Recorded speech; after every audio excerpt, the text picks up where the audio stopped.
Bismillahirrahmanirrahim. Assalamualaikum warahmatullahi wabarakatuh. Alhamdulillahilladzi khalaqal mauta wal hayata liyabluwakum ayyukum ahsanu amala wa huwal azizul ghafur.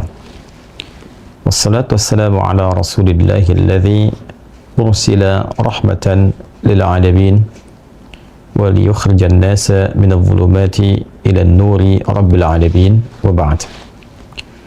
Saudara-saudariku, butuh waktu yang cukup lama untuk mengungkapkan semua gejolak yang dirasakan.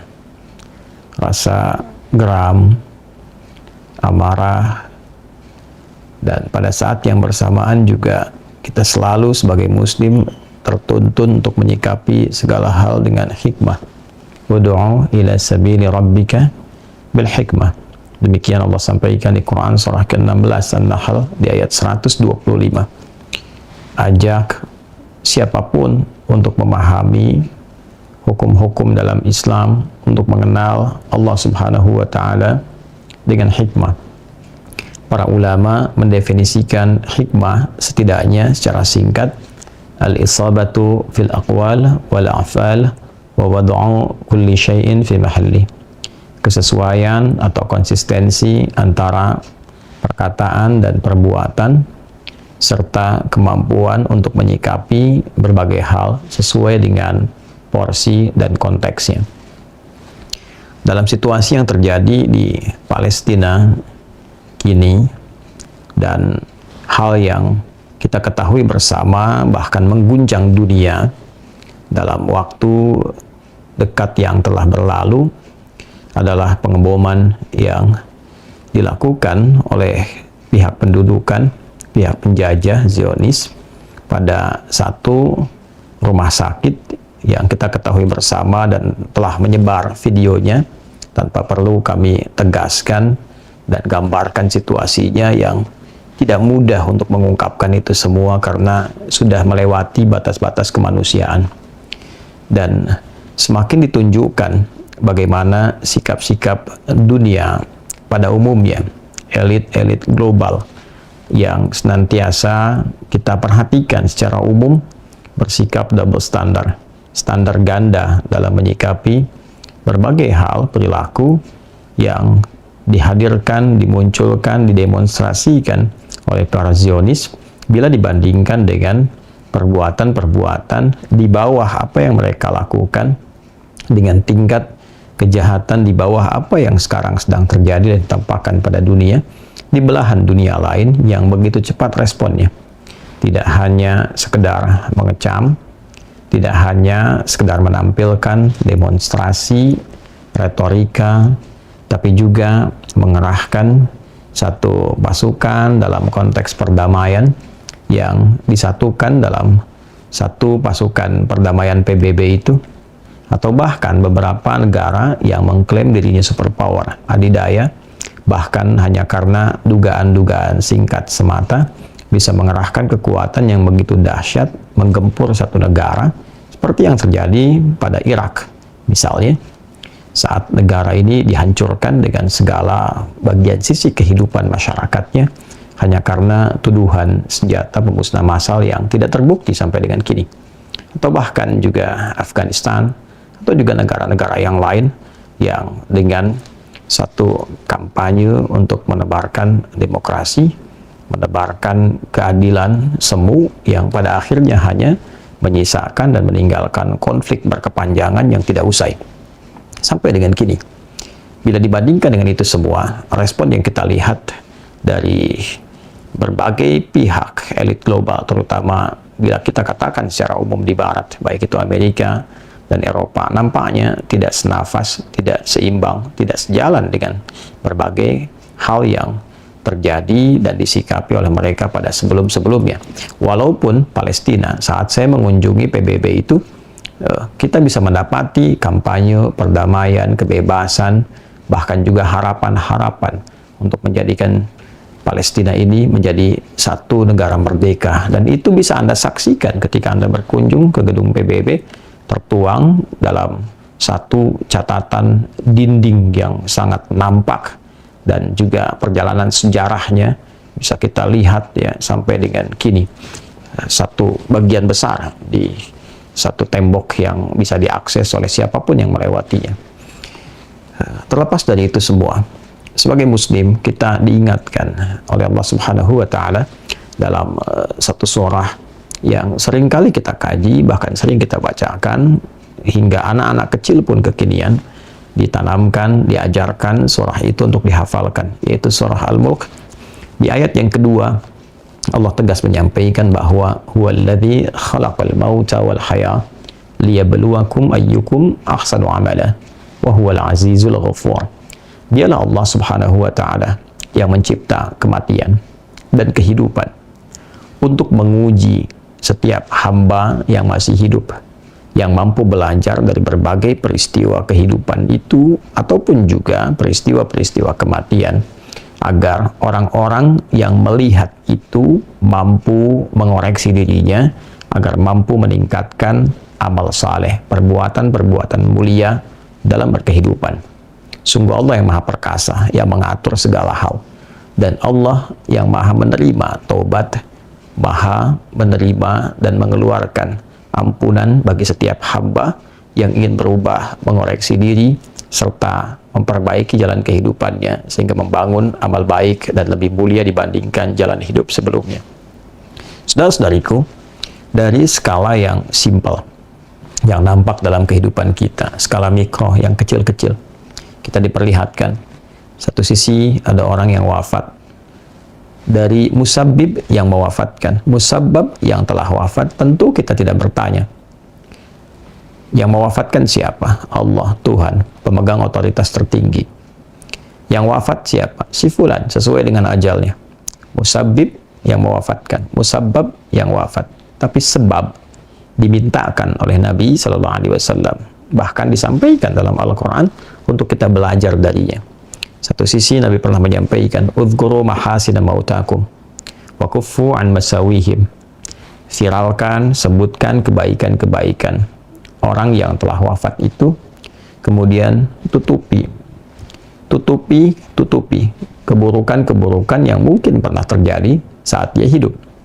Karena saat ini ia sudah tidak berkesempatan untuk memperbaiki apapun, selesai keadaannya, namun memviralkan amal baik itu membantu melahirkan amal jariah untuknya, menerangi ia dalam alam kuburnya. Yang paling menarik, bahkan bagi orang wafat pun yang masih hidup, orang-orang Islam khususnya diberikan petunjuk oleh Rasulullah SAW, pelajari kebaikannya, lestarikan kebaikannya, belajar dari sifat-sifat baik itu, bermanfaat bagi yang hidup, dan memberikan cahaya sifat-sifat yang mulia, jariah, ketenangan, dan situasi yang terang, yang menerangi kegelapan alam kubur bagi yang telah wafat itu. Bagaimana bila dibandingkan dengan yang masih hidup? Yang wafat pun minta dipelajari kebaikannya, maka bagi peristiwa-peristiwa dalam kehidupan yang nampak di sekitaran kita, ditampilkan, dihadirkan kepada kita, maka belajar dari orang-orang yang hidup, apa kebaikannya. Jika ditemukan yang kurang, perbaiki kekurangannya, semampu yang bisa kita lakukan. Baik itu dengan tenaga, sesuai dengan otoritas yang ada, dengan pikiran, bila mampu kita menyalurkannya, dengan lisan, jika kita mampu mengatakannya, atau setidaknya, jika perbuatan itu baik, kita berniat mengikutinya. Jika buruk, kita ingkari dengan hati kita. Sesuai dengan amanah yang Allah titipkan kepada kita, dan kemampuan bagi kita untuk mengekspresikannya. Kini, di Palestina, kita dihadapkan langsung pada dua peristiwa yang bersamaan. Kematian dan kehidupan. Dan di titik itulah kemudian ayat ini berlaku untuk menguji kita. Sejauh mana kita mampu belajar dari peristiwa itu. Sehingga kita mampu melihat juga dunia secara global. Apa yang sedang terjadi pada sisi kemanusiaan di era kini. Kita bisa saksikan dengan mudahnya seseorang menghancurkan, melakukan genosida, bahkan pada titik-titik yang rasa-rasanya tidak layak untuk dilakukan dan diterima sebagai seorang manusia. Jika ada orang berkata bahwa, oh ini respon dari satu serangan yang terjadi, maka secara bijak bisa kita katakan, kenapa orang ini menyerang? Apa latar belakangnya? Karena manusia tidak mungkin melakukan tindakan-tindakan yang buruk, perilaku-perilaku menyimpang tanpa ada sebab. Bagaimana mungkin seseorang yang tinggal di satu rumah, kemudian rumah itu didatangi oleh beberapa pihak yang memiliki rumah, tuan rumah, lalu kemudian dikeluarkan, diminta paksa untuk keluar. Orang baru kemudian masuk menempati, mengklaim itu bagian dari rumahnya. Dengan senyamannya dia merubah posisi rumah, bahkan sebagian menghancurkan bagian-bagian dari rumah, menggantinya dengan sesuai dengan selera yang ia kehendaki. Maka bila kemudian tuan rumah melakukan perlawanan, mempertahankan tempat dia tinggal, mempertahankan bumi pertiwi baginya, tempat ia berpijak, apakah dikatakan itu sesuatu yang keliru? Indonesia berjuang mengatasi penjajahan. Bagaimana kemudian para pejuang itu bereaksi ketika orang-orang yang datang ke negeri yang tercinta ini melakukan perampasan, penjarahan, dan secara pribadi saya pernah mengunjungi tempat dari satu entitas yang menjajah negeri kita itu. Bahkan saya hadir ke tempat betul-betul jelas dari VOC itu.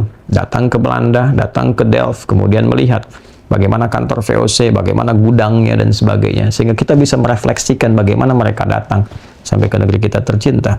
Merampas berbagai hal, menghancurkan, membumi hanguskan, kemudian menuduh orang-orang yang mempertahankan sebagai kriminal, sebagai teroris, memecah belah dan sebagainya. Tapi apa yang terjadi pada semangat bangsa kita pada masa itu? Mereka berjuang semaksimal mungkin. Apakah ketika orang-orang yang berjuang itu, Bung Karno dengan diplomasinya, retorikanya, Bung Hatta demikian pula dengan lobbynya, lalu ada Bung Tomo yang menggerakkan dengan gelegar takbirnya sampai terjadi peristiwa 10 November itu, lalu Jenderal Sudirman yang melakukan gerilya, demikian juga Umar Wirahadikusuma yang membentuk dan memimpin pemerintahan darurat, melakukan gerilya dari hutan ke hutan. Apakah kita tega akan menyebut mereka sebagai orang-orang yang memberontak? Jika mereka kemudian berjuang dengan cara yang benar, menjaga kehormatan, menjaga etika-etika, bahkan dalam konteks mereka berjuang, lalu dituduh sebagai teroris, dituduh sebagai kriminal, dituduh sebagai pemberontak, namun mereka tetap berjuang, sehingga terlahirlah atas berkat rahmat Allah yang Maha Kuasa Negara Kesatuan Republik Indonesia ini. Dan kita melabeli mereka semua yang telah berjuang sebagai pahlawan nasional. Bahkan kita siapkan dan tempatkan serta namai makam-makam mereka dengan taman makam pahlawan. Mereka adalah pahlawan. Dan yang paling menarik, bukan hanya Palestina. Berulang kali saya mengingatkan supaya kita tidak melupakan sejarah. Jas merah, jangan pernah lupakan sejarah. Bagaimana seorang mufti besar di Yerusalem yang saya sering viralkan, sering saya sebut-sebut, yang sangat luar biasa, bahkan dia menyampaikan satu dukungan bukan di tempat dia berpijak, tapi di negeri lain yang sedang dia berada di dalamnya, melalui radio di Jerman itu, Syekh Muhammad Amin Al-Husaini. Begitu luar biasanya bagaimana beliau memberikan dukungan yang sangat kuat untuk kemerdekaan negara Republik Indonesia. Dan berulang kali kita sampaikan hal demikian. Saat sekarang Allah menampilkan situasi yang berbeda di tempat lain di Palestina, baik itu di Gaza ataukah di tepi barat atau Palestina pada umumnya, mereka sedang berjuang di situasi yang sama, yang serupa dengan yang pernah kita alami dahulu. Lalu mereka berjuang saat tanah mereka dirampas, kemudian tempat mereka di bumi hanguskan. Bukan saat ini saja, berulang kali. Kemana mata dunia? Berulang kali tempat itu dibom, dieksekusi, dipersekusi. Berapa banyak perempuan yang dilecehkan, berapa banyak ribuan bahkan yang ditawan, dari anak-anak sampai orang dewasa tanpa alasan yang jelas dibawa dan sebagainya. Dan berita-berita yang dulu pernah kita alami sekarang dibalik, hoax bertebaran. Lalu ketika orang-orang lokal melakukan kemudian perjuangan dan pertahanan untuk mempertahankan apa yang mereka kemudian pernah pijak, pernah miliki seperti dulu kita melakukannya, dan lalu mereka dilabeli dengan label yang sama seperti dulu pernah kita alami, betapa masih terngiang di benak kita tentang cerita-cerita dari berbagai daerah, bahkan tentang perjuangan-perjuangan si Pitung misalnya, atau perjuangan-perjuangan tentang Panji Tengkorakah itu, tentang cabai rawitkah itu, macam-macam yang diabadikan dalam film-film kolosal tempo dulu. Sekarang situasinya berubah. Di sisi lain, ada saudara kita mengalami peristiwa yang sama dengan labeling yang sama, bahkan sekarang dimunculkan dalam suasana global dengan beragam teknologi yang ada, mudah diakses, hoax bertebaran di mana-mana, Dulu juga hoax banyak disampaikan, banyak penipuan disampaikan. Bukankah Pangeran Diponegoro juga ya kemudian dijebak dalam satu penipuan yang fenomenal sampai sekarang kita kenal. Beberapa kemudian ada yang dieksekusi, bahkan ada satu kepala Demang yang sampai sekarang belum dikembalikan kepada ahli warisnya, kepada keluarganya. Ya, dan masih ada sampai sekarang di Belanda satu museum kepala seorang Demang dari negeri ini yang masih belum kembali kepada keluarganya. Sekarang kita kembalikan pada konteks Palestina dengan label yang sama. Baru-baru kita saksikan kemarin satu yang diralat. Ada bayi-bayi yang katanya kemudian dipenggal, ada isu-isu yang lain yang ternyata setelah diverifikasi semuanya adalah hoax. Lalu yang terjadi kekinian rumah sakit, dan ini adalah sudah melampaui nilai-nilai kemanusiaan. Kita tidak berbicara tentang agama konteks ini, ya, karena di Palestina pun bukan hanya Muslim, ada Kristennya, ya, ada juga selain entitas itu sebuah, dan ini sudah melampaui nilai-nilai keyakinan, sudah masuk kepada nilai kemanusiaan yang lebih luas. Ya, bagi umat Islam itu punya satu ajaran. Dimanapun mereka menempat, mereka mesti mencintai, menjaga, dan memakmurkan bumi yang dipijak. Saya, Anda, kita orang Indonesia, maka kita punya kewajiban mencintai negeri ini, memakmurkannya. Jadi umat Islam itu tidak perlu diajari doktrin cinta negara, karena memang ajarannya sudah mendoktrin dia untuk cinta negaranya. Jadi apa yang diberikan secara formal oleh negara itu menguatkan bagi umat Islam, karena sejatinya seorang Muslim itu mesti mencintai negaranya, dia menjaganya. Karena itu orang pertama yang akan membela negara dengan semangat jihadnya, semangat juangnya sampai nafas terakhirnya, itu insya Allah orang Islam akan selalu berada di saf pertama, di barisan yang pertama. Ya, silahkan cek kembali file-file sejarah kita, dokumentasi tentang sejarah jihad, dokumentasi tentang resolusi jihad. Ya, dan kami pun saat di Eropa kemarin begitu banyak menyaksikan dokumentasi-dokumentasi hasil-hasil perjuangan orang-orang hebat di masa lalu yang mereka membawa nafas agamanya untuk mencintai negerinya. Ya, baik itu dari segi benderanya, baik itu dari segi kemudian perlawanannya, kampanyenya, dan itu diniatkan demi menaati Rabbnya. Karena itulah dituangkan dalam pembukaan Undang-Undang Dasar itu atas berkat rahmat Allah yang Maha Kuasa. Nah, hal yang sama terjadi kemudian di Palestina. Apakah itu kemudian Hamas ataukah faksi-faksi perjuangan yang lainnya, ya, dan sebagainya, semua membawa spirit ya untuk mencintai negerinya atas dasar ibadah kepada Allah untuk menjaga, memakmurkan, mencintai, melindungi. Situasi ketika dibalik mereka berjuang. Nah, di titik inilah kemudian ketika dulu Mufti Yerusalem dari Palestina memberikan dukungannya, apakah salah kemudian sebagai anak negeri orang Indonesia kini kita memberikan spirit yang sama, dukungan yang serupa, minimal kita dengan doa, ya, minimal dengan doa. Apa yang bisa kita kirimkan, kita mohonkan. Lalu sekarang, orang-orang yang Allah amanahi jabatan-jabatan dalam kehidupan, baik di negeri ini ataupun di luar negeri ini, dunia-dunia muslim pada umumnya, dan itu akan dihisab.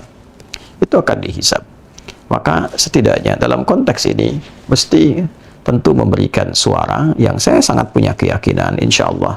Indonesia juga sudah bersuara, ya, baik melalui Menlu ataupun aspek yang lainnya. MUI juga sudah bersuara. Lalu perwakilan-perwakilan yang lainnya sudah bersuara. Saya harap bukan orang Islam saja, tapi juga dari non-Muslim, kita semua menjadi satu kesatuan Indonesia untuk menyuarakan ini.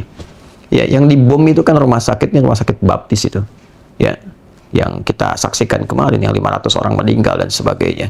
Jadi saya pikir tidak harus kita kemudian membatasi pada satu kontribusi yang dibatasi oleh nilai-nilai keagamaan semata, karena ini sudah melewati batas-batas itu dan sudah menyentuh nilai kemanusiaan. Cukup menjadi manusia untuk kita lihat bahwa ini sesuatu yang ditampakkan kepada kita yang tidak benar, ya, yang sudah melewati batas. Karena itu bagi umat Islam, kita sekarang diminta oleh Allah untuk melihat bagaimana orang-orang yang berjuang di sana, yang mereka sangat menghormati usia yang Allah berikan kepada mereka untuk dijaga dengan kehormatan. Dan di antara kehormatan itu sikap terhormatnya dengan berjuang. Ya, tentu kita mengharapkan kehidupan yang damai. Dan kedamaian itu tentu harus diciptakan dengan kontribusi semua pihak dari luar. Ya, itu yang menempatkan kita berkeadilan. Semua punya semangat yang sama untuk merdeka dan tidak standar ganda. Ya, yang ini diperlakukan seperti ini, yang lain demikian. Bagaimana mungkin bisa mengatakan jangan semua negara ikut campur, tapi saat yang bersamaan Anda mengirimkan kapal induk dan sebagainya. memberikan fasilitas, memberikan senjata, itu sesuatu yang tidak konsisten. Karena itu yang perlu dilakukan saat ini adalah, saya kira kita sebagai warga negara Indonesia berpedoman kepada Undang-Undang Dasar 1945, kemudian Dasar Pancasila, yang juga mengamanahkan kepada kita untuk menjadi warga global yang cinta perdamaian, dan kita anti penjajahan, bahwa penjajahan di atas dunia harus dihapuskan karena tidak sesuai dengan peri kemanusiaan dan peri keadilan. Dan kita telah mengalami itu ya dengan jangka waktu yang sangat panjang dan melahirkan luka kehidupan yang juga lestari sampai dengan kini diingat oleh anak cucu. Dan setiap melewati makam pahlawan teriris hati kita bagaimana mengingat semua itu. Dan sekarang dihadapkan pada kita satu keadaan ya di Palestina pada khususnya. Dan yang kedua, penting disadari bahwa kita bersyukur, khususnya bagi umat Islam, sangat kita bersyukur menjadi Muslim. Karena pada saat ini kita diuji tingkat keimanan kita, ya diukur parameter keimanan kita, setidaknya untuk merasakan dan mengamalkan bahwa Muslim dimanapun menjadi satu tubuh. Ketika sakit satu bagian, yang lain merasakan yang sama. Dan tentu obatnya proporsional. Obatnya proporsional, tidak melebihi kapasitas dari apa yang bisa kita lakukan. Ya, yang berjuang secara fisikal ada di Palestina, yang berjuang dengan doa bisa kita lakukan, yang berjuang dengan harta, yang berjuang dengan diplomasi, apa yang bisa kita lakukan. Ya pun demikian, Indonesia mesti merasa juga bersyukur. Sekali lagi, Indonesia mesti merasa bersyukur dianugerahi oleh Allah mayoritas umat Islam di negeri ini yang punya doktrin cinta, bela, dan makmurkan negaranya. Maka senantiasa harus dijaga orang-orang Islam ini. Saya memohon kepada semua pihak dalam satu dinamika politik yang sekarang terjadi dalam negeri, jangan sampai memecah belah umat Islamnya. Saya ulangi lagi, jangan sampai memecah belah umat Islam di bumi Indonesia ini. Mohon dijaga persatuan. Mohon jangan gunakan narasi-narasi yang memecah satu dengan yang lainnya. Sebab kalau negara ini butuh di saat-saat genting, kondisi-kondisi yang sifatnya memerlukan semangat juang yang tinggi, maka di barisan terdepan itu sampai dengan kini, sependek pengetahuan kami, umat Islam itu memiliki doktrin yang sangat kuat untuk bela dan cinta negaranya. Maka sangat dikhawatirkan bila kita kemudian rapuh, terpecah belah, kemudian tidak bersatu. Nah, sedangkan keadaan-keadaan dunia secara global pada saat ini tidak baik-baik saja. Maka sisi lainnya, mari semangat membangun negeri. Mari semangat untuk mencintai negeri kita, dan pada saat yang bersamaan juga kita menebarkan perdamaian, kita menebarkan keadilan, kedamaian, dan memberikan contoh kebaikan untuk semua. Saya mesti menyampaikan uraian saat ini dengan ketegasan, dengan keterbukaan, karena bila dengan itu semua belum tersentuh lagi hati manusia, maka ini menandakan bahwa ada yang mesti kita waspadai yang tidak baik-baik saja di situasi saat ini. Dan cara terbaiknya untuk mengatasi itu semua adalah semua mesti kembali kepada Allah untuk bertobat, melembutkan hati lagi, karena pada akhirnya kita akan kembali. Jangan sampai dengan skala yang Allah sudah tampakkan seperti itu, belum juga menyadarkan kita semua untuk bertobat dan ingat bahwa suatu saat kita akan wafat.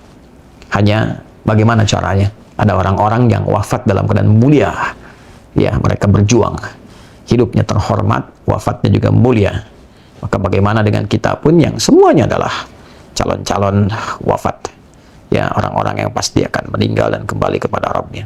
Untuk itu sekali lagi mari kita sama-sama mengoreksi diri, mari kita bermunajat kebaikan bagi setiap Muslim, khususnya di Indonesia, umumnya dimanapun Anda berada.